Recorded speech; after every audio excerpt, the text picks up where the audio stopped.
Okay, good afternoon, everyone. Okay, I know the sessions after lunch are always interesting because this is the point where your body starts negotiating with your mind. You're not quite sure. Part of you wants to listen, part of you wants to sleep. Another part is trying to figure out how fast you get to the toilet. So I'll do my best to make this very short and make our session engaging. Practical, and hopefully awake friendly. And thankfully, this topic is something that is important enough to keep us alert. Deepening ASN and IPv6 adoption with enterprises in Africa. So I'm Temitope Oshirinde, as introduced, Director of Africa Hyperscalers. Africa Hyperscalers is a market intelligence and ecosystem convening platform focused on convening the right stakeholders across the verticals to solve Africa's seemingly intractable data infrastructure issues. And let me quickly introduce and welcome our distinguished speakers. We have a very stellar panel today. So Behu Abba Bryce, Stakeholder Development Manager, Afenich. Please, a round of applause as he comes. Bryce, thank you. So from the registry, Ghislaine Inkeramugaba, ISP Development Experts, Internet Society. Please, let's keep it up for Ghislaine. Olawale Oweye, Chief Executive Officer, Cedarview Communications. Please, a round of applause. And Carl Anyamboso, Chief Executive Officer, Sud Telecoms, and a very strategic member and stakeholder of the Cotonou Internet Exchange. Count through here. Yes, sir. Yes, sir. Okay, so Carl.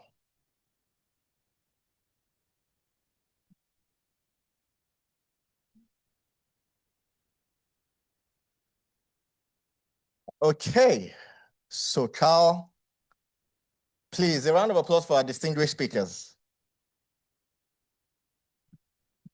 And thank you all. Is there going to be any francophone so I can wear or are we purely English panel? Okay, fantastic. English? Are we translating? Both. So let's get this ready.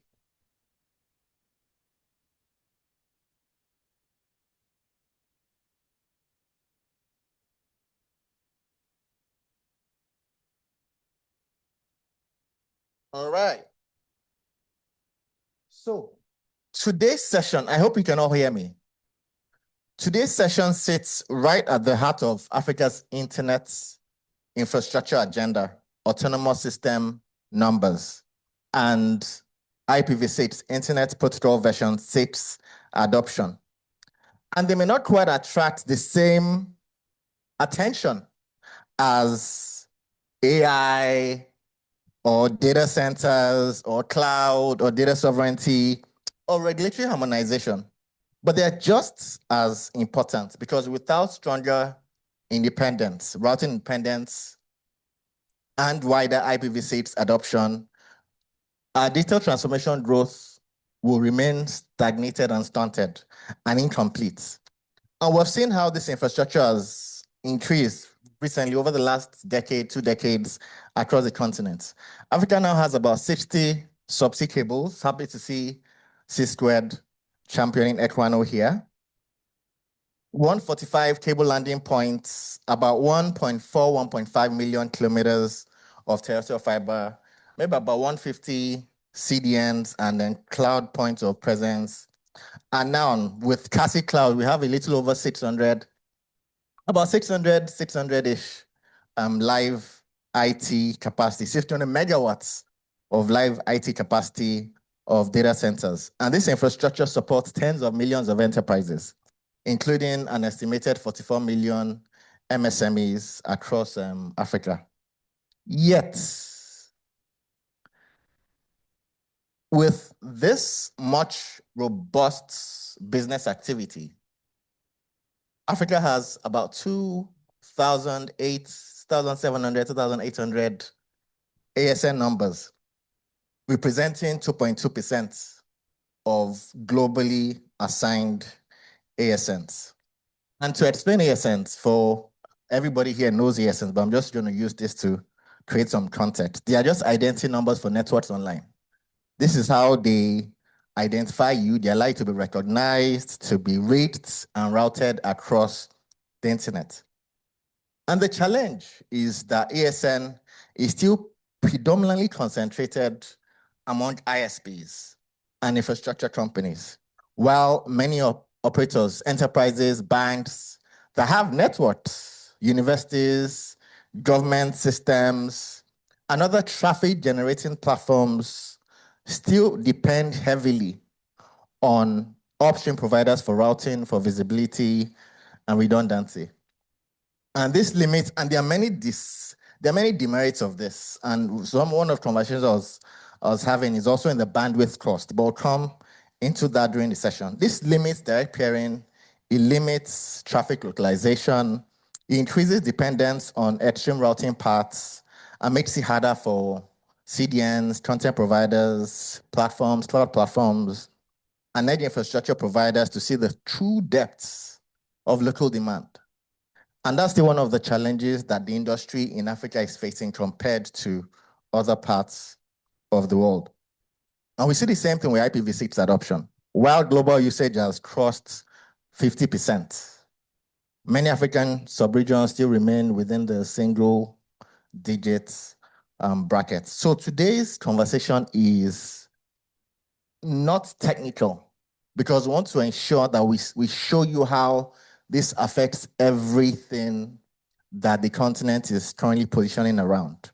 It's about how Africa builds a more resilient, a more locally routed, a more enterprise-focused and driven and future-ready internet. So the real question is how we move ASN and IPv6 adoption beyond ISPs and infrastructure companies to the real world and make them part of enterprise conversations, public sector conversations, government conversations, and institutional digital agenda across Africa.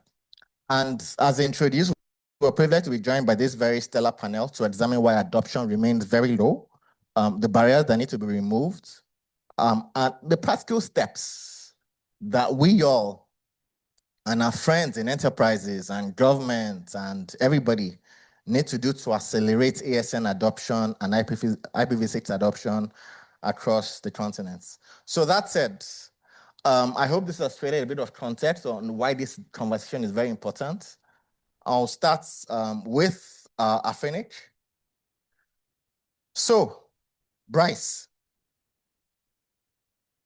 Afinic accounts for only about 2.2% of global ASNs. We have 18 million, about 18% of the world's population, right? If we look at the tens of millions of enterprises across the continents, and we compare that to the rest of the world, we are not doing as badly as we would expect.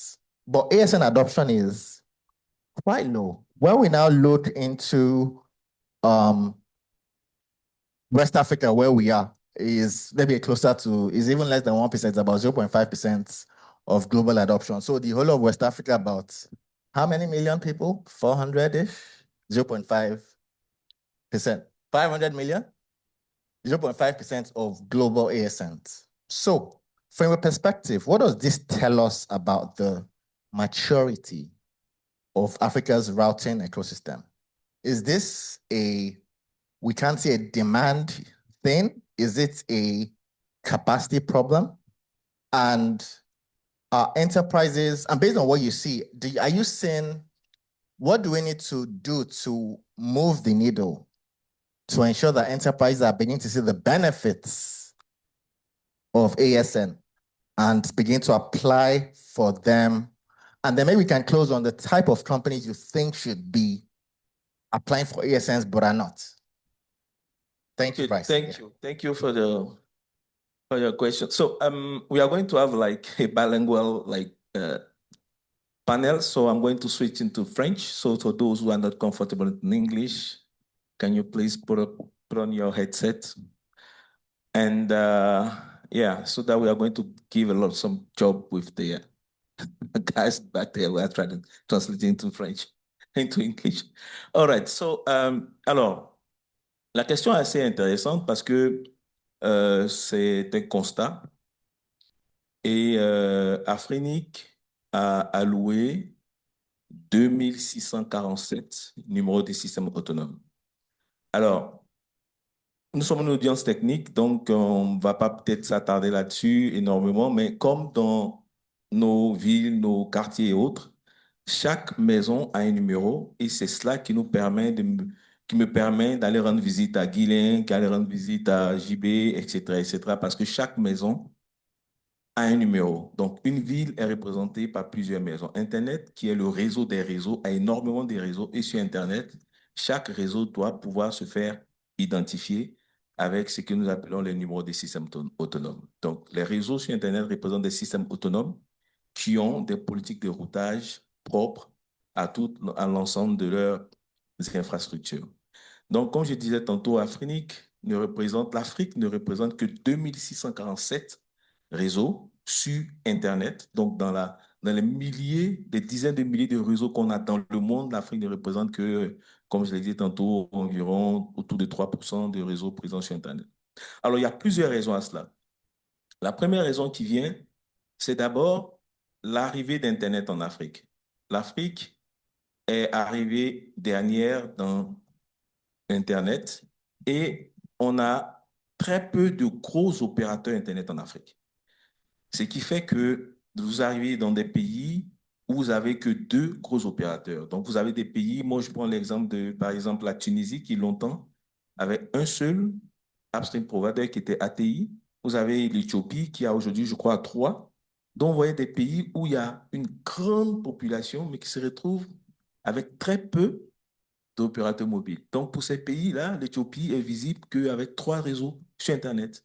La Tunisie qui a augmenté un peu, on a, il y a l'Égypte. Vous savez, il y a de grosses économies qui ont de très peu de réseaux sur Internet. C'est dû à ce que, comme j'ai dit, Internet est arrivé avec des gros opérateurs et la concurrence fait que les petits n'arrivent pas à émerger. Donc, il y a ce premier constat-là des gros opérateurs qui desservent des grandes économies, donc très peu d'opérateurs pour de très grandes populations.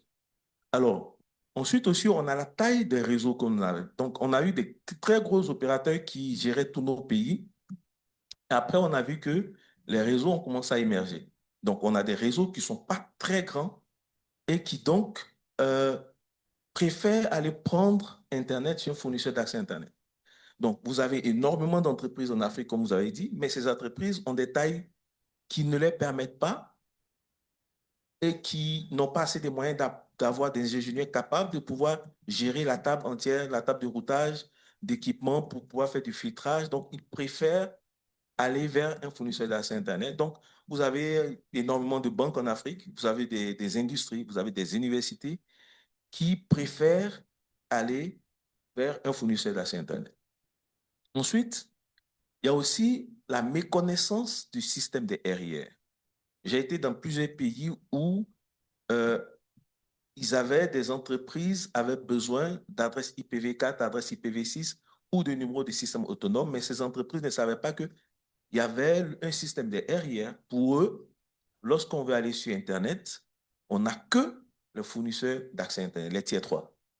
Alors qu'on a la possibilité d'aller vers un registre régional pour avoir ces blocs d'adresses. Donc ça se faisait pas. Donc il y a la méconnaissance du système de RIR. Et puis, pour parler aussi de la taille des réseaux, il y a l'éligibilité au niveau de RIR. Alors, en Afrique, la communauté a décidé que lorsqu'une entreprise veut être membre d'Afrique, il faut que cette entreprise justifie au moins l'usage d'un /25. OK? Donc, il y a autour de 128 adresses publiques. Et la taille des réseaux, quelquefois, font qu'ils ont du mal à justifier auprès d'Afrique que mon réseau peut avoir besoin d'un /24, étant donné que le minimum est trop souvent 50, 60. Ils ont du mal à arriver à justifier cela. Et puis, le dernier point que j'ai voulu parler, c'est le mythe des adresses publiques. En Afrique, il y a le fait que le type d'Internet qu'on utilise est un Internet super naté, avec énormément de NAT, parce qu'il y a le mythe selon lequel, lorsque je n'utilise pas des adresses publiques, je suis protégé. Donc, j'ai une entreprise, une grosse entreprise, vous avez des banques, des industries qui se disent, ah, attention, le directeur informatique nous a dit que si on a des adresses publiques, ils vont nous pirater, donc on préfère aller vers des adresses privées parce que c'est caché, c'est pas vu, etc., etc. Donc, ces facteurs-là, mis ensemble, contribuent à ce que l'on ait très peu de réseaux connectés sur Internet pour l'Afrique. Donc, l'identité numérique africaine, comme je l'ai dit, tourne autour de 2600 réseaux, c'est très peu. On voit le nombre d'entreprises, le nombre d'universités et d'industries qui sont capables de pouvoir venir et prendre les blocs d'adresse au niveau de Afrique. Donc, je souhaiterais m'arrêter là pour l'instant et donner la chance aux autres co-débatteurs pour la suite des débats. Merci. Should I say it in English? No, no, it's fine. Yes, it's okay. That was very enlightening, Bryce. So I think you've touched on quite a lot of themes, and I'm sure we'll explore them in a bit more detail as we go into the session. But that myth, clearly, we need to bust that myth that the enterprises have around protection and so on. So I'm coming to you now, Elaine. So we've established that we have, compared to the rest of the world, the ratio for ASN adoption in Africa is low. And it's not just low, the distance between Africa and the rest of the world is significant. So Africa is 2.3, 2.2, 2.3-ish. Europe is 32%. North America is about 27, 28%. Asia is about 25. Latin America is about 11%. And this gap is growing. Some regions, some continents probably have more ASN additions in a small period than we have in a year, right? Ghislaine, what does this ASN density reveal about the internet maturity, and does a low ASN count mean fewer networks are technically independent? More, and to his points, are they more protected? And how does this affect the peering culture? Thank you very much. Probably I withdraw from some of the points that Bryce has mentioned, not to put on the spot some of the countries he mentioned, but I will hypothetically use them. A big country with 1 or 2 networks, but I can share a few things that I think are the underlying issues. So the lower number of ASNs that we see is a reflection of underlying issues that probably I can list here. First of all, to draw the example you used, I will use probably directly the examples that Bryce used. You have a country which has 2 ASNs, let's say more than 100 million population. Out of it, maybe 40% are internet users. So I would say probably 2G-ish. Maybe something to mention, we are a first and maybe an only mobile population kind of structure we have. Most of the people in Africa, I think they will or remain connected only using mobile. Not many will be using laptops in going forward. So we need also to factor that context in, that we will be mobile only. So yet that country, which has, let's say, 30 to 40% internet penetration, uses the phone but also how much of the economy is digitalized. That also affects. Let's say you have 100 million people, but you have many enterprises. The mama who is selling, no, let's not go to the mama who is selling something on the street. Let me use a supermarket. How many supermarkets are digitalized today using the countries that Bryce mentioned? How many have an online presence? That also is affecting the number of ASNs. So those are the underlying issues. How far is the economy digitalized? That's number one. Second, how far the country is digital literate? Okay. We may not even know that I can buy something, or let's say today I want to go to someone mentioned that they came by bus. Let's say I want to buy a ticket to go to Lomé, for example. How many options, how many digital options are there for me to use? So if there are no digital options, so why would an entrepreneur open up an application to do digital bus riding booking? So that also is affecting the use of digital solutions and ultimately the number of ASNs that are used. So I mentioned digital solutions. There is also another aspect. I don't know how far this is really undermining us, is our culture. Our culture are more oral than reading and writing. So I will call Obina. Obina, can you find for me or buy for me a ticket? Why don't I first look at an app for me to book? So I would rather process things verbally and orally rather than reading and finding a digital solution that can help me. So that's another point which is important. I want also to mention coverage. As at the Internet Society, we have this goal of covering the 2.6 billion people who are not connected through internet. So coverage is not only mobile, but it's also how far is electricity penetrating into the country, because electricity mentioned also impacts the use of mobile networks.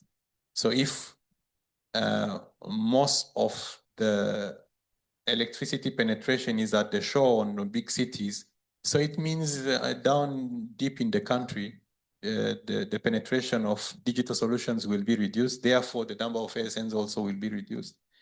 So infrastructure is very important. Energy coverage is very important. And lastly is purchasing power. It has to make business sense for an entrepreneur to venture into a digital solution if they are expecting also demand to meet what they're going to invest as in resources. So those are the underlying issues that are making our digital presence being less. Thank you. All right, thank you, Ghislaine. So you've mentioned some of the underlying concerns: coverage gaps, infrastructure, purchasing power, energy consumption, culture, digital literacy. So I want to hear from private sector operators now, who will, from their perspective, they are enterprises of themselves. They engage a lot with enterprises, so they'll have some perspective on this topic. So where we are in, Benin has, as I've been corrected, Benin has about 18 or so ASN. Nigeria, South Africa have some of the most, Ghana too. But these are still very small compared with potential sizes, population sizes. As a private operator, so I'll start with you, Mr. Wale. As a private operator, what are your thoughts on why banks? We have a lot of banks in Nigeria where you're based who they have significant sizable networks, but they don't have ASNs. You have universities, and I know you also worked on a project around that. Government networks, why are they not adopting ASN at a faster clip? Are they not aware of the use cases? Are they seeing it as a technical conversation? I think you put the nail on the head. I think it's largely been framed as a technical conversation. And then there's certain myths that have been around it that we've also seen in the marketplace, like if I have private IP address, I mean, I'm more secure and so on. And I also think that fora like this are quite important where the right knowledge is shared. At Cedarview, myself, very passionate about youth, passionate about education, and very recently speaking with directors of ICT in Nigerian universities. There were just a handful of them that had ASNs and IP addresses. And it was quote and unquote, pretty much, for want of a better word, shameful. Because, I mean, we go to universities to pick up the best knowledge, and they didn't know any better. And, you know, so the current chairman of the board of Afrinic is a Nigerian professor. And those that even have not been able to optimize the routine. And the question I pose to them is, you guys are making internet more expensive for all of us. And that's the truth. It became a question of cost. Because if you optimally route traffic, essentially to become cheaper for you and cheaper for the community. And that was the backdrop with which I placed that. And that's what good knowledge does. It opens our eyes to see where the real problems are. And it's simple. If a university has proper routing, right, one of the things that would happen is that there's a bit more visibility to IXs, right, to be able to see that if I had put a local cache very close to that community, I would have enough traffic to utilize it better. And when you have a local cache very close to us, ultimately, the transport cost is lower because you'll be served from much closer than farther, right? And that cost comes down to everybody. So universities are now said you are almost the cause of your own problems.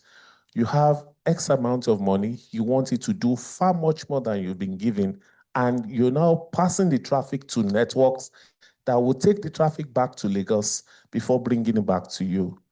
So it was insightful and enlightening, but the work has just gotten started. This was just a few months ago. I know we've had prior conversations on this. Ditto for banks, right? So for banks, we work with a few of them, likewise even bigger operators. And you see that once it's working, don't touch it. That's the way it is. If it doesn't break, don't go near it. And then they start to have problems when, for some reason, like we said, I think it was C-squared, something happens and they're now running all over the place because an upstream provider has an issue. And then we now live all of our lives online. Certain transactions are not going to take place. Then someone starts to look down the line. I thought we were meant to have two. I thought we were meant to have three, but the routing was not optimal. In fact, you start to see asymmetric routing through other providers back to them. So I think the job is ours to do, to put the right knowledge out there. And for us, I think it's even now the case rather than the future to ensure that we do things optimally so that the little that we have can go far. And then we're able to now ask for a bit more. And that's where I'll frame this. Thank you. All right, thank you. Thank you. I want to come to you very quickly, Carl, but I want us to expound that cost element. So he has said that the cost is higher when we do not properly, when they don't have ASN numbers. And there was a conversation I was having right before this session. If you don't have an ASN number, you can't go to a tier one. You can't go to a hurricane. You end up paying 3x the costs.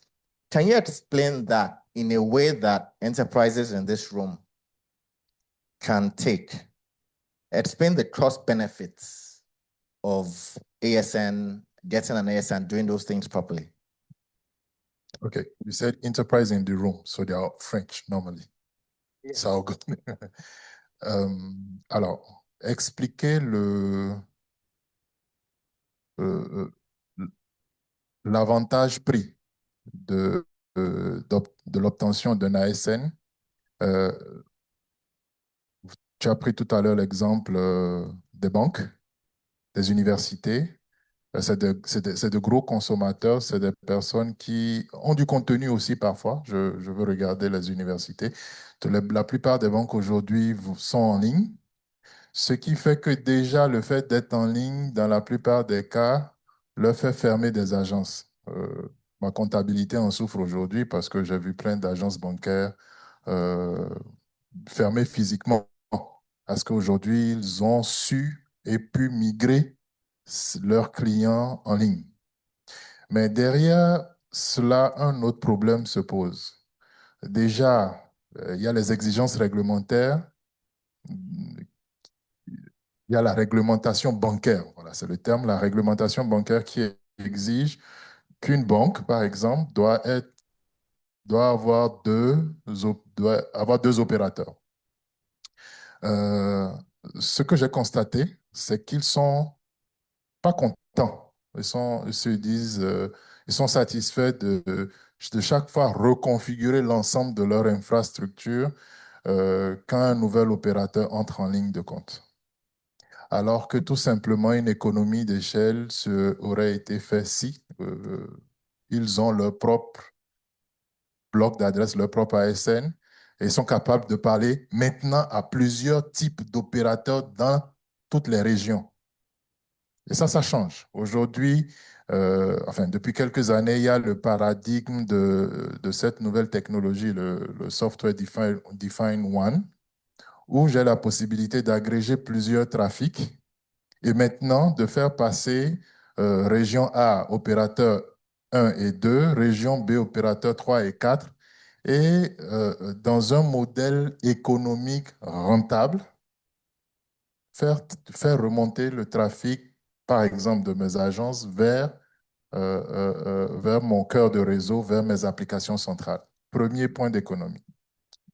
Euh, Par ailleurs, je constate aussi que ces fournisseurs de contenu, je les appelle comme ça, puisqu'ils ont du contenu, les banques, etc.,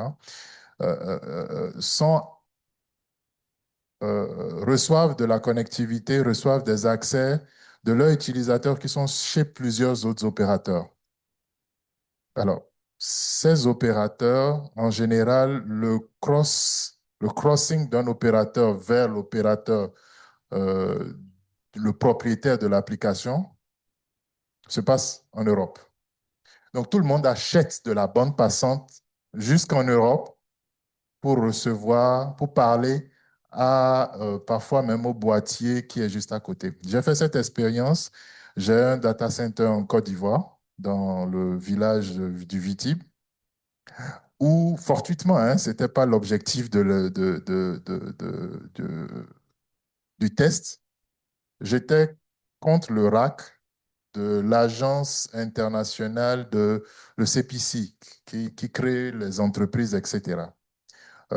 Sur une connexion MTN sur mon téléphone, le CPC était sur une connexion Orange, mais le trace est sorti de la Côte d'Ivoire alors que je touchais son serveur. Donc, quand bien même en Côte d'Ivoire, il y a le CIVIX, donc c'est des questions de configuration qui n'ont pas été faites. Alors que ce n'était que quelques millisecondes du temps épargné qui représente de l'argent et cette bande passante internationale qu'ils sont obligés d'avoir, pour laquelle ils sont obligés de recevoir des factures qu'ils peuvent économiser. Je vais m'en arrêter là. Thank you. I think that was very insightful, and I hope that we can also, in our responses, we can also get some 1 or 2 points from that. Want to quickly get into IPv6. So I think IPv4, there are maybe about 32 remaining, or about that on the website.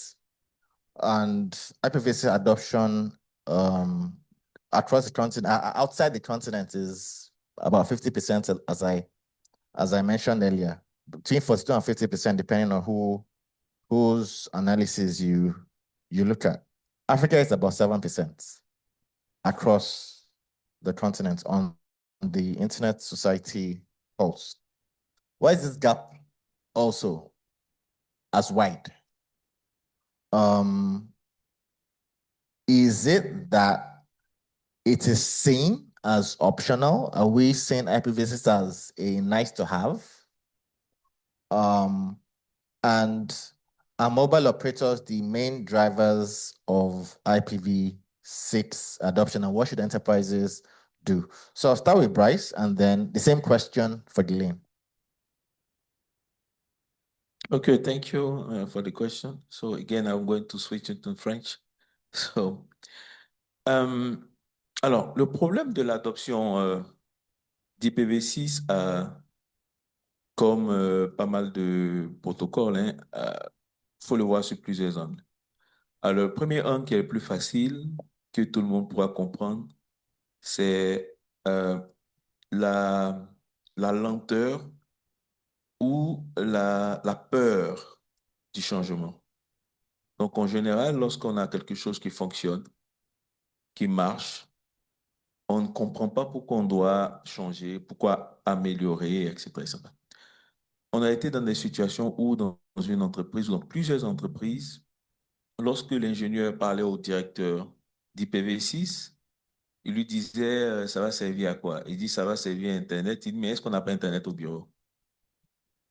Donc après, le gars, il sait plus trop quoi dire parce qu'il n'a pas forcément les éléments politiques pour dire à son patron, écoute, voilà, voilà, etc., etc. Alors, depuis 2000, même avant 2012, on avait une équipe de formation au niveau d'Afrique qui aidait avec des formations. Donc moi, depuis 2012, j'étais dans ce département où on a fait de la formation IPv6 un peu partout. Alors, ce qu'on a remarqué, c'est qu'autour de 1999, 2019, pardon, autour de 2019-2018, on s'est rendu compte qu'après toutes ces formations données, on avait toujours un faible taux de déploiement. Donc, on a fait un survey. On a donné ce survey à un peu plus de 3000 ingénieurs qu'on avait formés depuis 2012 en Afrique. Et il nous est sorti plusieurs éléments. Alors, le premier élément, c'est que les les décideurs ne comprenaient pas pourquoi il fallait aller à IPv6, donc ils avaient besoin d'accompagnement, ils avaient besoin de comprendre. Donc, pour régler cela, on a fait ce qu'on appelle IPv6 for Manager, IPv6 pour les décideurs. Donc, c'était un module qui permettait d'expliquer de manière politique pourquoi est-ce que IPv6 est important pour leur business. Ensuite, le deuxième point qui était sorti, c'est que les étudiants nous ont dit qu'on n'était pas confortable à le faire tout seul. Donc, on a essayé de mettre en place un programme qu'on appelait le helpdesk, donc qui demandait à Afrique, à ses membres, lorsque vous voulez déployer IPv6, quand vous avez des difficultés, vous pouvez nous approcher. On va ensemble vous aider à déployer. Ensuite, on a créé, aujourd'hui, on a le deployathon et on a ensuite eu un pourcentage d'entreprises, d'ingénieurs qui nous disaient qu'on a des équipements qui sont vieux et qui ne peuvent pas supporter IPv6.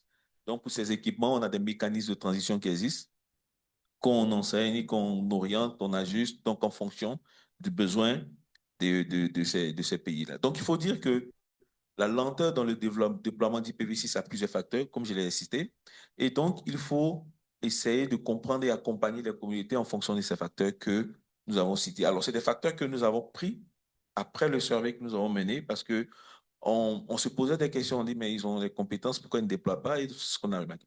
Ensuite, il y a la barrière, bon, je dirais, dans les environnements anglophones et francophones. Dans les environnements francophones, on n'est plus procédurier. On met plus de temps. Donc, vous allez voir que, par exemple, dans le déploiement, vous allez voir qu'il y a plus d'efforts faits des environnements anglophones qui, eux, avancent immédiatement. Moi, je me rappelle que lorsqu'on avait fait une formation IPv6 à l'université de Lagos, à Unilag, au troisième jour, on avait commencé à activer des nœuds IPv6 dans le cœur du réseau. Au quatrième jour, on avait déjà des VLAN qui étaient, c'est-à-dire même, on était venu pour faire une formation. Avant de partir, on avait déjà IPv6 activé sur le nœud de l'Unilag, de l'université de Lagos. Mais c'est des choses que vous ne pouvez pas voir forcément dans les pays francophones où ils se heurtent très souvent à la bureaucratie. Donc, il y a ces éléments-là aussi qu'il faut regarder. Et puis, il y a aussi, comme j'ai dit, la méconnaissance du système de RIR. Parce qu'aujourd'hui, il y a par exemple, les CDN qui veulent venir au niveau des points d'échange et des data centers, vous vous rendez compte que quelquefois, ils peuvent se trouver dans des rares cas. Aujourd'hui, dans le temps, il y en avait, mais dans des rares cas où les gens ne savaient pas qu'ils pouvaient avoir des blocs d'adresses IPv6 chez Afrinis, par exemple. Ils voulaient forcément passer par les upstream providers qui lui-même n'avaient pas encore IPv6 ou qui n'avaient pas déployé IPv6 dans son cœur de réseau. Donc, tout ça faisait qu'il y avait de la lenteur. Aujourd'hui, ce qui est intéressant, c'est que on a pas mal d'opérateurs mobiles qui, aujourd'hui, donnent IPv6 à leurs clients en Afrique. Et c'est une bonne chose parce que on avait, à l'époque, eu un accompagnement quand même des régulateurs qui ont compris la nécessité de pouvoir identifier, dans le contexte de la lutte contre la cybercriminalité, qui fait quoi sur Internet. Donc, les régulateurs ont demandé aux opérateurs de téléphones, de mobile, de pouvoir identifier les usagers d'Internet. Et puisque cela ne pouvait pas se faire avec IPv4, donc c'était un moyen indirect de les inciter à déployer IPv6. Un autre effort qu'Afrique a fait, c'est de pousser au niveau de l'Union africaine des télécoms et de l'Union internationale des télécoms une résolution encourageant les États africains à déployer IPv6. Donc, on a contribué à cette résolution-là et aujourd'hui, elle est passée et elle est mise à jour progressivement. Et c'est au nom de cette résolution qu'aujourd'hui, plusieurs pays africains demandent aux différents fournisseurs d'accès Internet de pouvoir trouver le moyen d'identifier tous les usagers d'Internet. Donc, cela ne pouvant pas se faire avec IPv4, puisque nous sommes en situation de pénurie, emmène des opérateurs à déployer IPv6. Donc, j'aimerais m'arrêter là déjà pour donner un peu de temps aux autres panélistes voilà, d'ajouter plus de... All right, thank you, Bryce. And it's good to see what Africa has also been doing to improve, to counter the myths and then improve adoption. So, Ghislaine. Yeah. So again, in the same vein, at the Internet Society, we, through our Pulse platform, we are adding a layer of tracking. We are not playing a very big role into the deployment, the trainings and all that, even though some of the labs that we are doing, we are adopting also IPv6. Previously in our trainings, all the examples were IPv4, IPv4, IPv4. So we said in the same perspective of removing any fear, I don't know how to do addressing. I don't know how to segment. I don't know how to do this. So we adopted IPv6 into our training material so that people get to see them frequently and they don't have any fear. So that's one thing. Second thing is to have a tracker in our Pulse platform to know how far we are going. So not leaving the responsibility of IPv6 to Afrinic as far as Africa is concerned only, but it is also at the heart of what we are doing as Internet Society. Thirdly, maybe wearing the RINEX, the Rwanda Internet Exchange Point hat. One of the things that we are making sure to have in place is also to have an internet exchange point that is enabling IPv6, so all the peers can also peer via IPv6. It's something that we are working on to make sure that at least even that part is also covered. So I will probably stop there and then maybe again echo the importance of IPv6 and continue to advocate for the adoption widely. One thing probably also to share, again from Rwanda perspective, is that through the regulator, there is a directive, I think, that has instructed all the public services to be IPv6 compliant. I don't know by when, but there is a set time where all public services should be having IPv6. It's also helping to have, let's say, some little push from the authorities to have IPv6 compliant. And I've heard also in other economies, I don't know exactly where, whereby they've said, let's say, 2030, 2040, they will only be IPv6. So I think we also have to have that in perspective. We need to set a date whereby we will only be IPv6 by then. I don't know how practical that can be, but it's also forcing people to go to IPv6. So thank you, Ghislaine. And I think you've landed on a good segue to the next question, regulatory intervention. And we're seeing in Nigeria, where I am from, we heard this week of how the Central Bank of Nigeria had was notifying fintechs and financial services companies that all their data has to be hosted in country. And that's a significant signal. That's a significant signal for the industry because we've seen how data centers adoption has been growing. Cassie Cloud launched recently, and we're seeing that, and such a signal of localizing data, it creates a boon for local data centers because a lot of the traffic, one thing I say, Africa doesn't lack demand. We have demand, only that demand isn't served from here. So if we're able to pull in some of that demand, it would help. And that takes me to the data center question. I'm going to be addressing to Carl and Mr. Wale. So West Africa, as I've said, has a growing data center and cloud infrastructure, but few routed networks. So how does this affect cloud edge investments decisions and CDNs? And does this low ASN adoption make our market look smaller than it is? So Carl, then Wale. Ok, merci pour la question. Forcément, quand un gros fournisseur de contenu, un CDN, veut venir dans un environnement, dans un pays, si on veut délimiter l'environnement au pays, il regarde le nombre de réseaux actifs. Et quand il veut parler de réseaux actifs, il va directement voir le nombre d'ASN.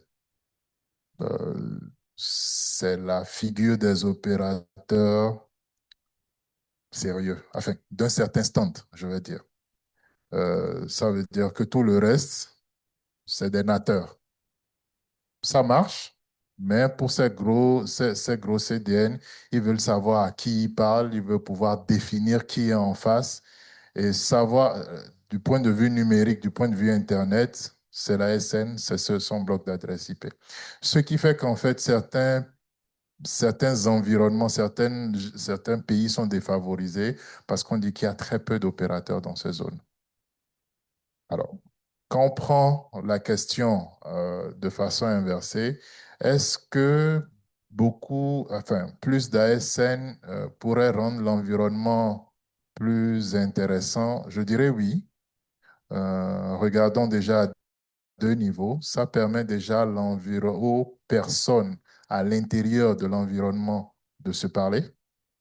Ça veut dire qu'aujourd'hui, je reprends l'exemple de Brice, hein, quand on regarde le système d'adressage public, numéro de rue, numéro de si, ça veut dire qu'en fait, qu'on peut indiquer facilement quand un pays quand c'est bien tracé, 27 rue, tant. C'est clair, c'est sans ambiguïté.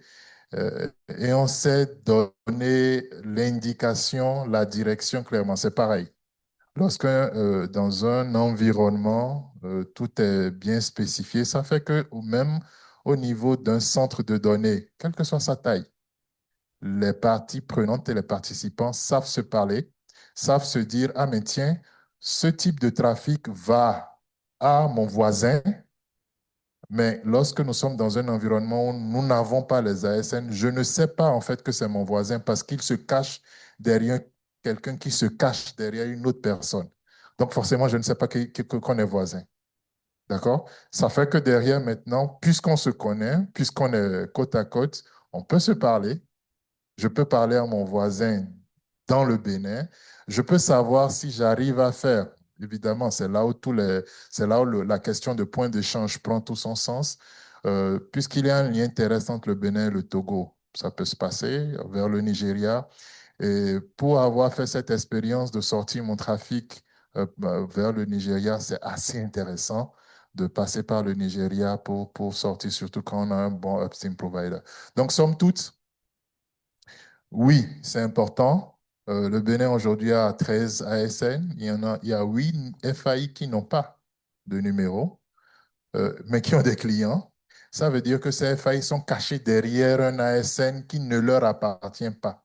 Ça veut dire qu'en fait, je veux caricaturer pour choquer, quelqu'un mange une part de leur assiette qu'ils doivent aller réclamer en ayant un ASN.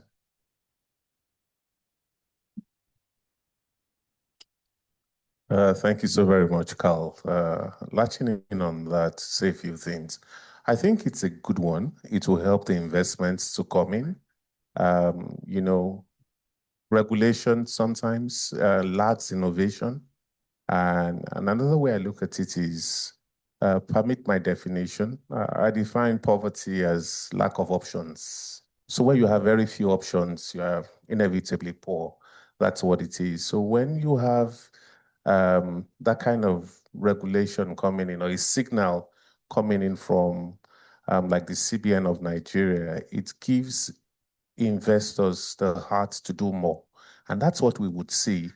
It might interest us to know that, and I heard this firsthand, for us now in Nigeria, and I can say this with a bit of some sense of pride, even for us as Africans.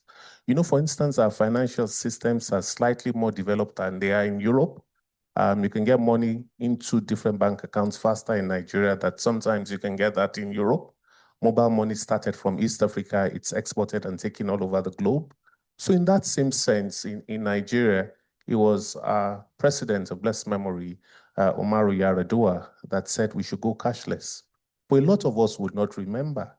When he said we should go cashless at that time, there was very little infrastructure.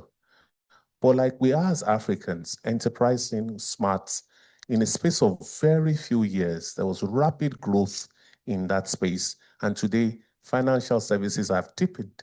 So with this kind of regulation coming out from the CBN, the banks are huge, huge players, right? And we're going to see that ramp up for us as data centers, as ISPs, and for everybody in this room. The pie is going to get bigger, and there'll be more options, not just for ourselves, but even for younger people and children learning these courses in school. At the rise of AI, you can only see that the continent will become brighter and brighter, and we're living in exciting times. So it's a bit of a clap for them. It's also a bit of grace for us to do more, that these things are being noticeable, and we can only but do a lot more of this conversation and a lot of hard work that we're putting in. Thank you. Yeah, so very last, we have run out of time, but I want you to close in 30 seconds or less. I want to leave our audience, both in the hall and listening online, with clear, practical actions. 2 from each of you. What are the 2 actions that we must take, WAP stakeholders, whether you're a regulator, and explain who it is for, who should do what, whether you're a regulator or you're an operator or you're affiliate, or two action points. State what should be done. You have 20 seconds. Okay, so for me, one is to first of all say IPv6 first. If somebody is coming to ask me for some connection, I'll put it out there. IPv4 is the default. I'll tell you, are you ready to do this on IPv6? Mayowa, please take note where this is us putting ourselves on the spot. And the second thing is that we will do all that is incidental for us to do to keep our traffic local, to keep our routing local, so it becomes cheaper for everybody.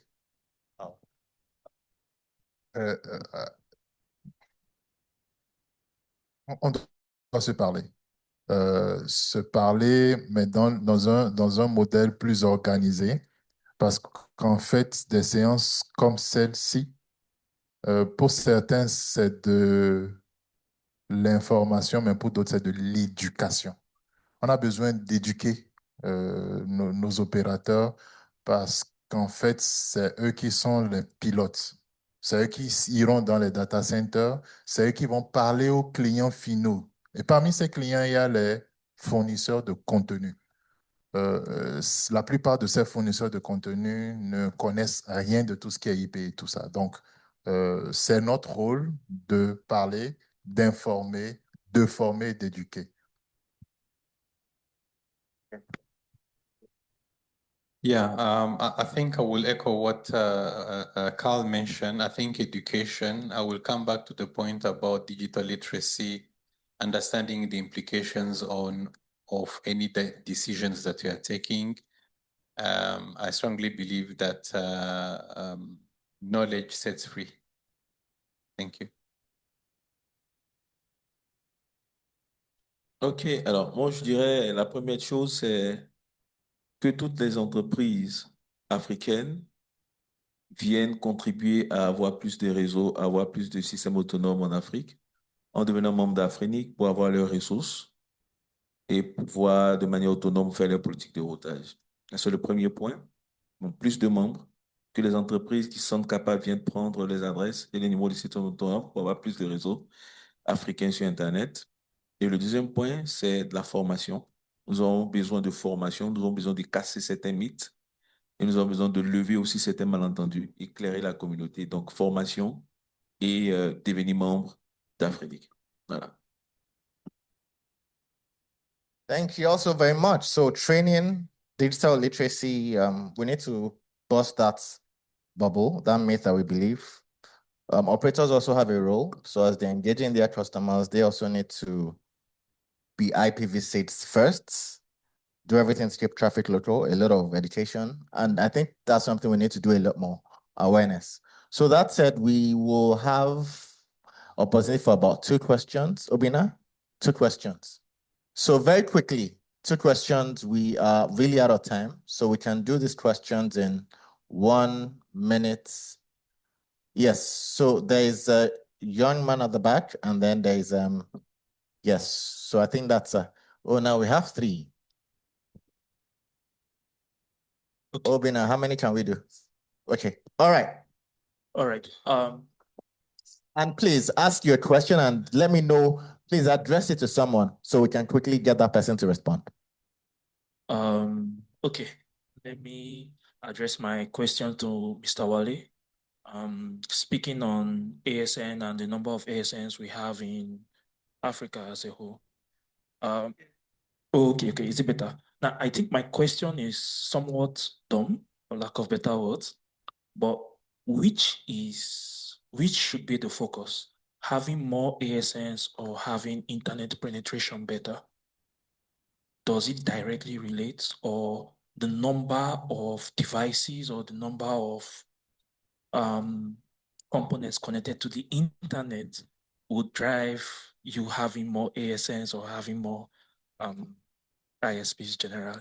Yeah. We'll take all the questions and then answer them. So, Mr. Charles. All right, thank you so much. My name is Charles, Lagos, Nigeria. I want to ask Bryce, though we've had some session today discussing, but it's about the ASN adoption in Africa, especially in Nigeria.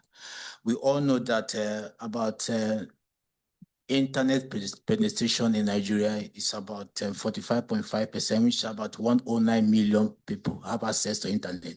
Yet, it's through the MNOs, which is about 99.5%.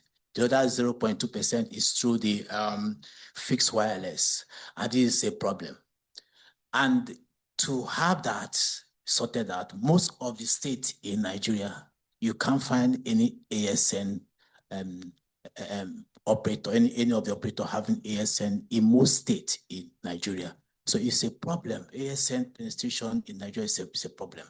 Now, based on my interaction with some of these emerging operators, cost is a challenge. Among other issues, cost, about $2,700 to acquire this ASN and about $1,200 on annual subscription. So is there anything in terms of subsidizing this? Though ISPN is working on with some collaboration, but is there anything Africa can do in terms of costing, subsidizing, or working around how to make emerging young network to seamlessly, though the awareness is still. Thank you so much.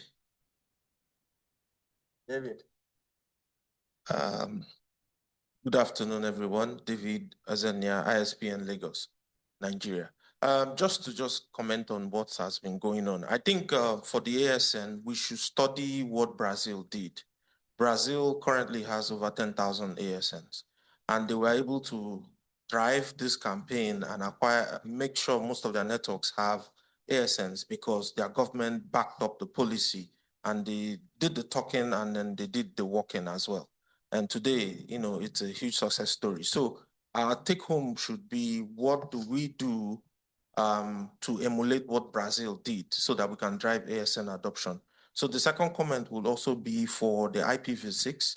On the 23rd of April, 2026, Nigerian IPv6 Forum was inaugurated by the regulator, NCC. My boss, Mr. Mohammed Rudman, is the chair of that board, and that council is mandated to drive IPv6 adoption in Nigeria. So currently we've set up IPv6 Secretariat. I'm part of the Secretariat, and we're driving this policy, and we have this goal to make sure that IPv6 only networks scale up in Nigeria by the year 2030. So in between now and then, we've been able to itemize a lot of milestones, objectives, goals, things that we want to actually do to be able to drive this. But to be able to make sure networks understand, we are working in conjunction with Afrinic. In October, we'll be training about 50 engineers technically to upskill them. We hope to also have so many cohorts. So it's not just going to be only 50 IPv6 engineers that will be trained. So we'll have a lot of other batches, and then we'll be able to see how we can push networks to actually go back home and then modernize their networks and actually adopt IPv6. Thank you.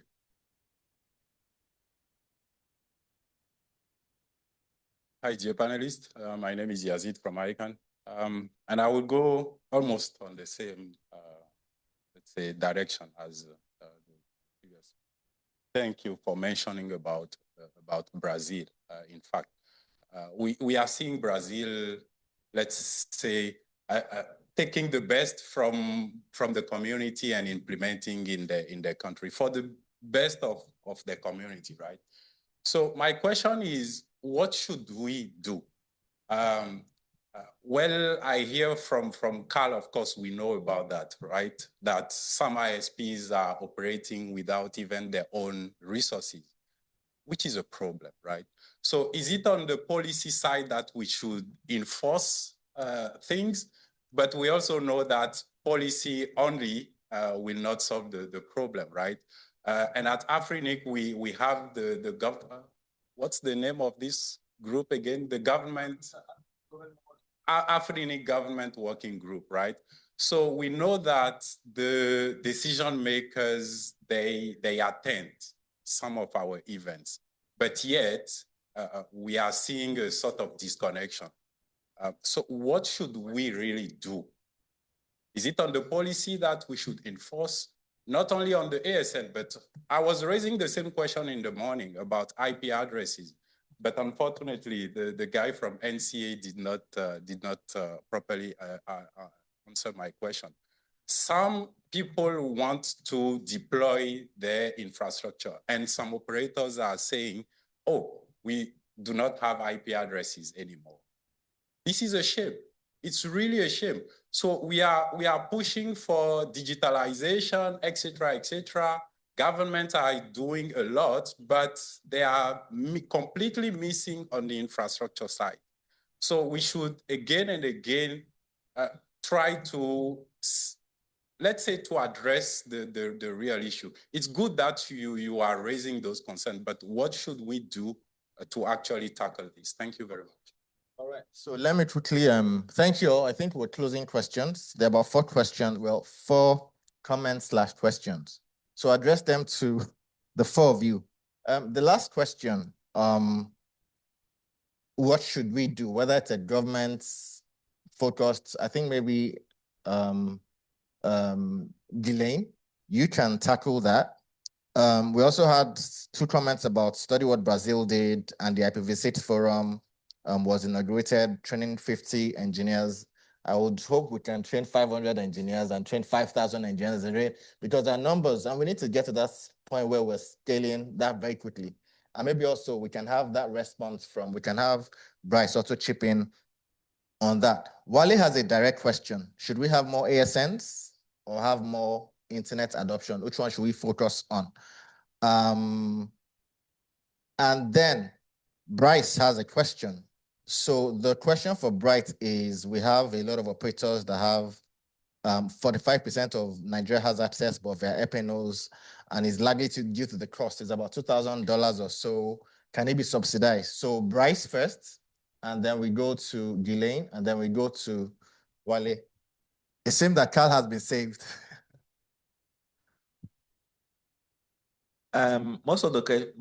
Okay, let me, as usual, maybe I'll switch to French too, you know. Yeah, so, donc, la plupart des questions que nous avons reçues sont vraiment indirectement liées aux ressources numériques. On n'a pas Internet sans les ressources numériques.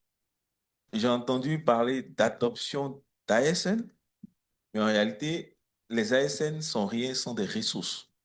Donc, l'ASN aide à présenter les blocs d'adresse ou les services que nous avons derrière nos blocs d'adresse.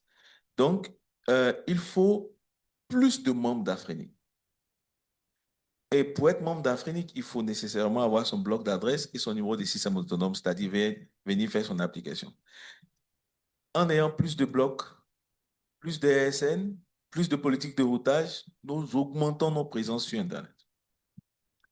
Donc, concernant le problème de la cote, du montant je vais aller lentement à cause de la traduction. Je parle assez vite. Donc, concernant le montant des cotisations, nous avons deux types de catégories. Alors, nous avons pour les fournisseurs d'accès Internet, qui ont des cotisations un peu plus élevées, mais nous avons aussi pour les utilisateurs finaux, où on parle autour de $250 à $300 par an de cotisation. Et ça, c'est y compris un bloc d'adresse IPv4, 1/24, un bloc d'adresse IPv6, 1/48 en général, et un numéro de système autonome. Donc, pour ça, vous avez d'abord $1,500 pour le frais d'adhésion, et ensuite, vous payez autour de $200 à $250 par an. Donc, c'est des frais qui sont étudiés. Donc, si vous êtes un fournisseur d'accès Internet, puisque vous faites du business avec des adresses, ça coûte un peu plus cher, mais lorsque vous êtes une entreprise, université, vous avez un coût assez bas, et je pense que si la communauté a besoin que cela change, vous devez aller et essayer de parler au conseil d'administration pour voir un peu au niveau des commissions qui gèrent les prix de la tarification, puis je reste là. Alors, ça, c'était pour répondre au Nigeria. Donc, il y a deux types de catégories. Il y a ceux qui ont un coût moindre, mais il y a des choses qui peuvent être faites avec le conseil d'administration. Alors, je pense que l'autre question était relative à qu'est-ce qu'il faut faire pour augmenter le nombre d'ASN. Je vous ai dit que dernièrement, on a vu qu'il y avait énormément de gouvernements africains qui poussaient au déploiement d'IPv6. Cela, c'est parce que Afrinic a pu passer une résolution au niveau de l'Union internationale des télécoms, encourageant les différents régulateurs de demander à leurs différents opérateurs de le pousser. Donc, si on veut avoir plus de numéros de sites, si on veut avoir plus de réseaux, il faut essayer aussi de pousser une politique à ce niveau supérieur qui vont encourager les différents États africains à ce qu'ils adoptent, ils aient leur propre politique de routage. Une propre politique, pour avoir sa propre politique de routage, c'est son bloc, IPv4, IPv6 et un numéro de système autonome. Donc, avoir plus de membres d'Afrique et ça aussi a un rapport avec le développement d'Internet. Si vous regardez en Afrique, les pays où il y a plus de membres d'Afrique, le taux de pénétration d'Internet est le plus élevé. Donc, vous voyez l'Afrique du Sud avec près de 800 membres. Vous voyez un peu la qualité d'Internet qu'on a. On a le Nigeria avec autour de 300 membres dont vous voyez. Donc, c'est un peu ça. Internet rime avec le nombre de réseaux présents sur Internet. Voilà ce que je voulais dire pour répondre aux questions. Thank you. Again, on the question about government, what government can do, I think the government can do so much, but the government interventions are very key and very precise. Let's be careful on not wanting the government to do everything, because sometimes when they go overboard, also they have repercussions. So in summary, what I think we need to do is a systematic approach to digitization. Again, I want to underline the fact that what we are seeing as a low number of ASNs, it's a replication of underlying issues. So let's say one or two things that are quite important for me. I think, first of all, the government, for example, in the case of Rwanda again, the government has taken the lead to digitalize all its public services. So you want anything, it is available digitally first. Then it puts into the population the need to want that digital service. It will drive a demand for digital services. Secondly, which is very important, I think it's physical addressing. So when we're thinking about digital services, we also need to understand that if you're buying something, I need to be found. If there is no street numbers and nothing, so how will I close the digital service? So we also need to see the government making those interventions that are very key for digital services that will drive ultimately the ASN numbers and presence. Thank you. Okay, so thank you. You know, when engineers ask you questions, you have to be careful. That's a good question by Spiff, right? So I think we should do both. And I think thanks a lot to IXPN for lending weight to the conversation based on what you've seen. If I would say something as well that you've also said or not said, is 99.5% of internet users in Nigeria are on mobile. But that's, if you look at it, count for count, right? One per one, fixed wireless operators versus the number that they have versus the mobile users. But if you look at it in terms of traffic, the conversation changes. We have 18% of our traffic coming from fixed wireless operators. That's data from IXPN. IXPN today, I think you're doing 2.5 terabits per second, right? So cumulatively, MTN, Airtel, and Globacom, how much traffic are they pushing at their peak? So we can use that as a factor to see the benefit of connecting to an IXPN or an AFIX, so it is anyone, or AMSIX, right, that the IX brings to the table. So I think the conversation or the question should be, yes, internet adoption has to go fast, right? We have a 2030 broadband target led by our government. That is fine. But from Brazil that we've talked about, if Brazil has 10,000 ASNs, they said 43 ASNs per 1 million people. I think Nigeria has just 1 ASN per 1 million persons. It also says that why can't we push both at the same time? Because if you have more ASNs, you are deepening, and you are also having the right optics to say, oh, there's so very many more ASNs here. What's happening there?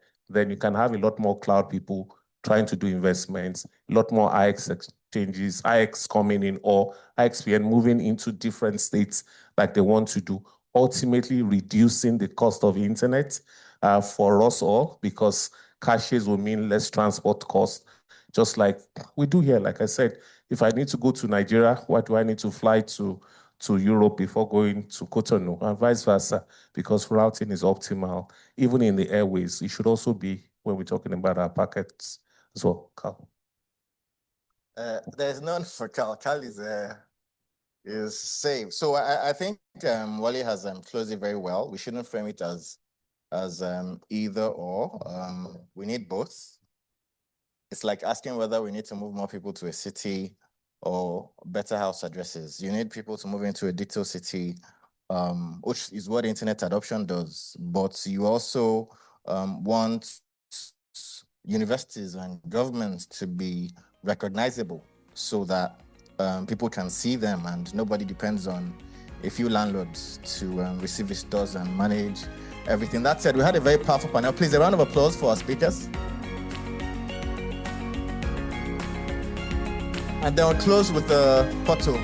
Thank you all so much.